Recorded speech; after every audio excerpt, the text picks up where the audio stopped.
ইউনুস ম্যাজিকে ধ্বংসের দ্বার প্রান্তে রয়েছে দেশের অর্থনীতি। এই অবস্থায় নতুন আতঙ্ক হয়ে এসেছে বাংলাদেশি পণ্যের আমদানি শুল্কের উপর যুক্তরাষ্ট্রের বাড়তি ৩৫% শুল্ক আরোপের ঘোষণা। ১ আগস্ট এই ঘোষণা কার্যকর হলে সব মিলিয়ে ৫০% বেশি শুল্ক দিয়ে বাংলাদেশের পোশাক ঢুকতে পারবে যুক্তরাষ্ট্রের বাজারে। কোনো কোনো পণ্যে মোট শুল্ক হার হবে ৬১% পর্যন্ত। এমন অবস্থায় আতঙ্কিত দেশের তৈরি পোশাক রপ্তানিকারকেরা। চাকরি হারানোর শঙ্কায় পড়েছেন কয়েক লাখ শ্রমিক। যুক্তরাষ্ট্রের সঙ্গে সমঝোতার জন্য প্রায় ৩ মাস সময় পেলেও অনেকটা পিকনিক মুডে কাটায় অন্তর্বর্তী সরকার। এরপর শেষ দিকে কিছু আলোচনা হলেও তেমন কোনো ফল আসেনি। সমঝোতার পরিবর্তে উল্টো আরো কঠিন শর্ত নিয়ে দেশে ফিরেছে সরকারি প্রতিনিধি দল। তবে সেই শর্তগুলো কি তা নিয়ে মুখে কুলুপ এঁটেছে সরকার। যুক্তরাষ্ট্র সফর শেষে দেশে ফিরে ১৪ই জুলাই সংবাদ সম্মেলন করেন বাণিজ্য উপদেষ্টা শেখ বশিরউদ্দিন। তবে গোপন শর্তের কোনো কিছুই তিনি প্রকাশ করেননি। আলোচনার নির্দিষ্ট বিষয়বস্তু এবং কোন কোন বিষয়ে দুই দেশ একমত হয়েছে বা মতপার্থক্য রয়ে গেছে এমন প্রশ্নে বিষয়গুলোকে তিনি নন ডিসক্লোজেবল বলে মন্তব্য করে এই মুহূর্তে বিস্তারিত কিছু বলা যাবে না বলে জানান। সব কাজ শেষ করে আগামী সপ্তাহের মাঝামাঝি আবার যুক্তরাষ্ট্রে যাবেন তিনি। সেখান থেকে একটি ভালো ফল পাবার আশায় আছেন বাণিজ্য উপদেষ্টা। তৃতীয় দফা আলোচনার প্রস্তুতি নেওয়ার কথা জানিয়েছেন বাণিজ্য উপদেষ্টা। ১ সপ্তাহ আগে বাণিজ্য সচিব জানিয়েছিলেন যুক্তরাষ্ট্র একটি ফ্রেমওয়ার্ক এগ্রিমেন্টের খসড়া পাঠিয়েছিল, সেটার উপর কয়েক দফা মিটিং হয়েছে। তবে সংবাদ সম্মেলনে সেই ফ্রেমওয়ার্ক এগ্রিমেন্টের বিষয়ে কিছু জানাতে রাজি হননি বাণিজ্য উপদেষ্টা। বলেন, যেহেতু একটা নন ডিসক্লোজার এগ্রিমেন্ট আছে, তাই সেই ধরনের কোনো প্রশ্নের উত্তর তিনি দেবেন না। প্রশ্ন হলো, সংসদ না থাকা অবস্থায় একটি অনির্বাচিত সরকারের পক্ষে এ ধরনের কোনো গোপন চুক্তি করা সম্ভব কি না। আবার ডক্টর ইউনূসের সমর্থকেরা যেখানে অতীত সরকারের বৈদেশিক সব চুক্তি প্রকাশ করার দাবি জানাচ্ছেন, সেখানে অন্তর্বর্তী সরকার একের পর এক গোপন চুক্তির পথে হাঁটছে। দর্শক, গণমাধ্যমের কাজ হলো সরকার যেটি লুকিয়ে রাখতে চায় সেটি জনসমক্ষে প্রকাশ করা। সে কাজটি করেছিলেন বাংলা আউটলুক। বাণিজ্য উপদেষ্টা যুক্তরাষ্ট্রের দেয়া যেসব শর্ত লুকিয়ে রাখার চেষ্টা করেছেন, সেগুলো বিস্তারিতভাবে প্রকাশ করে দেশের বাইরে থেকে পরিচালিত এই সংবাদ মাধ্যমটি। আওয়ামী লীগ সরকার বিরোধী এবং বর্তমান সরকারের সমর্থক হিসেবে পরিচিত এই সংবাদ মাধ্যমটি গত কয়েক বছর ধরে সক্রিয়। সাংবাদিক জুলকারনাইন স্যারের প্রতিবেদনটি বাংলা আউটলুকে প্রকাশ হয় ১৪ই জুলাই। এতে তুলে ধরা হয় অন্তর্বর্তী সরকারের কাছে পাঠানো যুক্তরাষ্ট্রের গোপন চুক্তির খসড়া। দেখা যায় বাড়তি শুল্ক কমানোর বিনিময়ে শতাধিক শর্ত দিয়েছে আমেরিকা। এগুলো পূরণ করা হলে বাংলাদেশ আক্ষরিকভাবে যুক্তরাষ্ট্রের উপনিবেশ বা কলোনিতে পরিণত হবে। প্রতিবেদনে জানানো হয়, ২১ পাতার চুক্তির কপিটি মোটা দাগে ৬ ভাগে বিভক্ত, অর্থাৎ ৬ ধরনের শতাধিক শর্ত রয়েছে চুক্তিতে। এগুলো হলো কর সংক্রান্ত, অশুল্ক বাধা সংক্রান্ত, ডিজিটাল বাণিজ্য ও প্রযুক্তি সংক্রান্ত, রুলস অফ অরিজিন সংক্রান্ত, অর্থনীতি ও জাতীয় নিরাপত্তা সংক্রান্ত এবং বাণিজ্য সংক্রান্ত শর্ত। এসব শর্তের মাধ্যমে বাংলাদেশে আমেরিকান পণ্যের রপ্তানি বৃদ্ধি যেমন নিশ্চিত করা হয়েছে, তেমনি চীনা আমদানি কমানোর স্পষ্ট নির্দেশনাও আছে।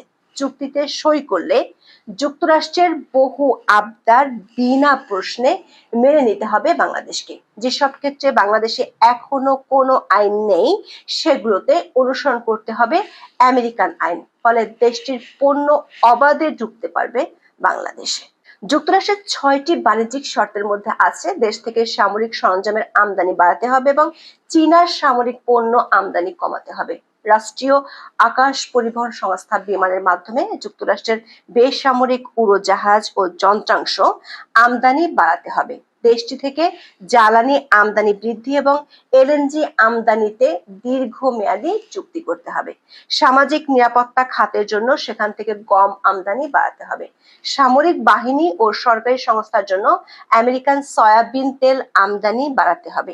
এই সয়াবিন সংরক্ষণের জন্য দেশটির কোম্পানির অংশীদারিত্বে অবকাঠামো নির্মাণ করতে হবে।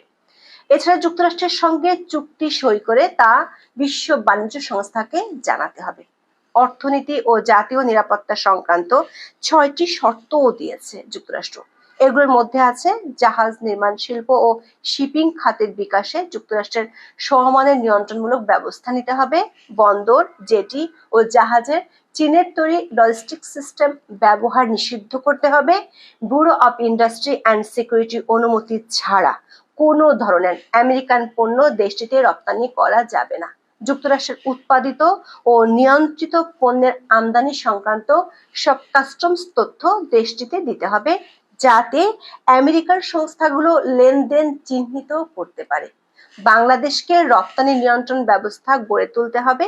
এক্ষেত্রে আইন অমান্যকারীদের বিরুদ্ধে ফৌজদারি ব্যবস্থা নেওয়ার সুযোগ থাকবে এবং প্রযোজ্য ক্ষেত্রে এই আইন যুক্তরাষ্ট্রই প্রয়োগ করতে পারবে।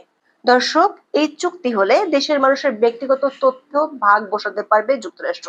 তাদের একটি শর্তে বলা হয়েছে, ব্যক্তিগত ডেটা গোপনীয়তা নীতিমালা প্রণয়নে যুক্তরাষ্ট্র সরকার ও দেশটির বেসরকারি খাতের সঙ্গে আলোচনা বাড়াতে হবে এবং ফিডব্যাকের প্রতিফলন থাকতে হবে। অর্থাৎ এই চুক্তি বিশ্ব বাণিজ্যে বাংলাদেশকে শুধু একঘরে করে ফেলবে না, দেশের নাগরিকদের মৌলিক অধিকারের নিয়ন্ত্রণও চলে যাবে অন্য দেশে। আবার চীনের ঘোর শত্রুতে পরিণত হবে বাংলাদেশ। এতে আমাদের ভৌগোলিক নিরাপত্তাও হুমকিতে পড়তে পারে। যুক্তরাষ্ট্রের শর্তগুলোতে বাংলাদেশকে স্রেফ একটি পরাধীন কলোনিতে পরিণত করার সব উপাদান আমরা দেখতে পাচ্ছি। এমনকি দেশের ওষুধ শিল্প, কৃষিখাতের উপরেও প্রতিষ্ঠিত হবে যুক্তরাষ্ট্রের সরাসরি নিয়ন্ত্রণ। মেধাস্বত্ব সংক্রান্ত শর্তের জালেও বন্দী হতে হবে বাংলাদেশকে।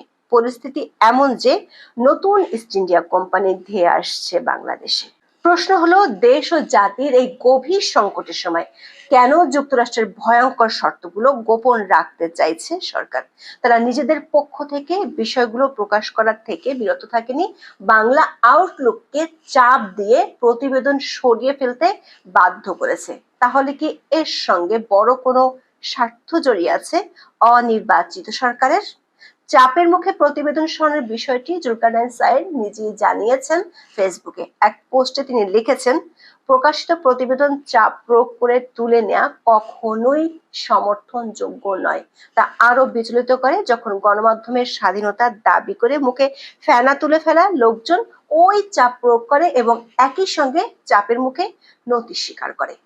স্যার লেখেন, বাংলা আউটলুকে প্রকাশিত মার্কিন যুক্তরাষ্ট্রের রেসিপ্রোকাল ট্যারিফের উপর প্রকাশিত প্রতিবেদনটি সরিয়ে নিতে সরকারের বিভিন্ন মহল পত্রিকাটির সম্পাদকের উপর চাপ প্রয়োগ করে, যার ফলে রিপোর্টটি সরিয়ে নিতে বাধ্য হয় তারা। জনাব স্যারকে বলা হয়েছে, মার্কিন যুক্তরাষ্ট্র এই চিঠি প্রকাশ হওয়ায় বেশ রাগান্বিত এবং এতে নাকি দেশের ক্ষতি হবে। তিনি প্রশ্ন রাখেন, মার্কিন আগ্রাসনের সামনে কেন আমাদের মাথা নোয়াতে হবে? তারা যা চাপিয়ে দিবে সেটাই কেন মাথা পেতে মেনে নিতে হবে? তারাই না ফ্রি স্পিচ প্রমোট করে, আর এখন তাদের প্রহসনের বিস্তারিত জনসম্মুখে প্রকাশ হয়ে যাওয়ায় কেন এত ক্ষোভ? দর্শক, বাংলা আউটলুকে প্রকাশিত প্রতিবেদন সরিয়ে ফেলার দিনে দেশের একটি সংবাদ মাধ্যম থেকেও আরেকটি প্রতিবেদন সরানোর ঘটনা আমরা দেখেছি। আজকের পত্রিকাতে 15 জুলাই প্রেক্ষাপটবিহীন প্রতিবেদন কি সাংবাদিকতা হতে পারে শিরোনামে একটি উপসম্পাদকীয় প্রকাশিত হয়। সেখানে যাত্রাবাড়ীতে হত্যাকাণ্ড নিয়ে বিবিসির সাম্প্রতিক অনুসন্ধানী প্রতিবেদনের দুর্বলতাগুলো বিশ্লেষণ করেন সাংবাদিক বিভু রঞ্জন সরকার। বিবিসির একপাক্ষিক বয়ান তুলে ধরেছে কিনা প্রশ্ন তুলে তিনি লেখেন, বিবিসি কি স্রেফ একটি আবেগ তাড়িত মানবিক গল্প বলতে চেয়েছে, নাকি একটি পরিকল্পিত বয়ান নির্মাণ করতে চেয়েছে যেখানে অপরাধী নির্ধারিত এবং শিকার